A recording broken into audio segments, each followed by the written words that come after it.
بسم اللہ الرحمن الرحیم۔ السلام علیکم۔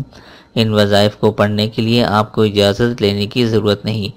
تمام وظائف قرآن و حدیث کی روشنی میں زندگی کے ہر مشکل، بیماری، پریشانی کے حل کے لیے تمام وظائف آپ کو ہماری ویڈیوز کے ذریعے موصول ہوتے رہیں گے، لہذا اس چینل کو سبسکرائب کرنا نہ بھولیں۔ السلام علیکم ورحمۃ اللہ وبرکاتہ۔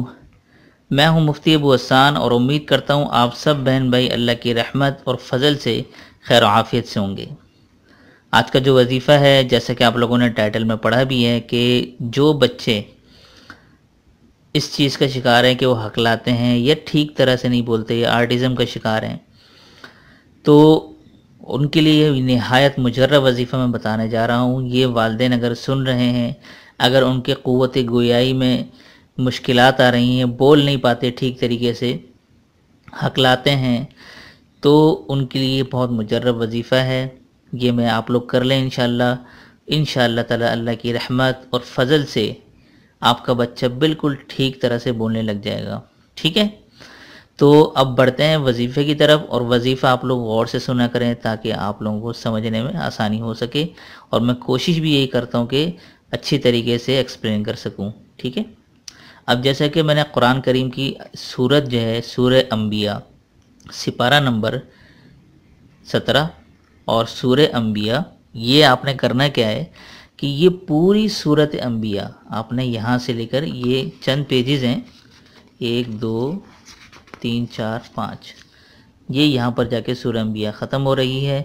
یہ پوری سورت الانبیاء آپ نے پڑھنی ہے، اور ایک گلاس پہ دم کر کے آپ نے بچے کو پلانا ہے، اور یہی صورت انبیاء۔ اب شہد بھی لے لیں، اگر آپ کے گھر میں شہد نہیں ہے تو شہد خرید لیں، شہد پہ تھوڑا سا دم کریں اور اس شہد کو بچے کو چٹا دیں۔ یہی سورہ انبیاء آپ نے پانی میں دم کر کے پلانا ہے، اور اسی سورہ انبیاء کو دم کر کے آپ نے شہد پہ بھی دم کرنا ہے اس کو، اور وہ شہد چٹا دینا ہے بچے کو، ٹھیک ہے؟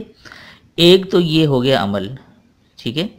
اور اس کے علاوہ دوسرا عمل یہ ہے، میں سورہ بقرہ اوپن کر رہا ہوں۔ سورہ بقرہ کی آیت نمبر ہے جی، تو یہ مذکورہ آیات 34 35 36، ٹھیک ہے؟ یہ یہاں سے شروع ہو رہی ہے، بسم اللہ الرحمن الرحیم، وَإِذْ قُلْنَا لِلْمَلَائِكَةِ اسْجُدُوا سے لے کر یہ ختم ہو رہی ہے وَمَتَاعٌ إِلَىٰ حِينٍ، ٹھیک ہے؟ یہ ہر آیت آپ نے 3 دفعہ پڑھنی ہے، یعنی کہ آیت نمبر 34 3 دفعہ، آیت نمبر 35 3 دفعہ، آیت نمبر 36 3 دفعہ۔ یہ 3 دفعہ پڑھ کر آپ نے بچے کے اوپر پھونکنا ہے، اور بچے کے اوپر 3 دفعہ پھونکنا ہے، اس کے چہرے پہ 3 دفعہ پھونکیں، اور پھر اس کے کانوں میں 3 دفعہ زور سے پھونکیں، ٹھیک ہے؟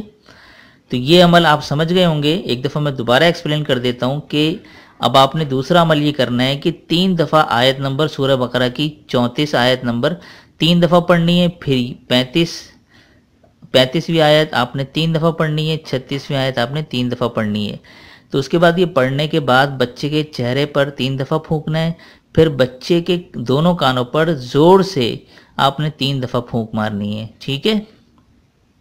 تو یہ عمل آپ 2 کریں گے انشاءاللہ تعالی آپ کے جو بچے کی بولنے کی جو شکایت ہے، قوت گویائی ہے، انشاءاللہ بحال ہو جائے گی، ہکلاہٹ دور ہو جائے گی، بچہ آپ کا نارمل لوگوں کی طرح بولنے لگ جائے گا۔ یہ عمل آپ نے کرنا ہے 41 ڈیز، ٹھیک ہے؟ 41 دن کی نیت سے، ٹھیک ہے؟ یہ 41 دن کی نیت سے آپ نے کرنا ہے، انشاءاللہ تعالی آپ کے بچے کی جو قوت گویائی ہے وہ بحال ہو جائے گی۔ تو امید کرتا ہوں یہ وظیفہ آپ لوگوں کو پسند آیا ہوگا۔ اس حوالے سے کچھ بھی پوچھنا ہو تو آپ لوگ ویڈیو کے نیچے کمنٹ کر کے پوچھ سکتے ہیں، اور ہمارے چینل کو ضرور سبسکرائب کریں، اور زیادہ سے زیادہ لوگوں تک یہ چیزیں شیئر کیا کریں تاکہ یہ آپ کی طرف سے بھی صدقہ جاریہ بن سکے۔ تو دیجئے مفتی ابو حسان کو اجازت، تب تک اپنا اور اپنوں کا خیال ضرور رکھیے گا۔ السلام علیکم ورحمۃ اللہ وبرکاتہ۔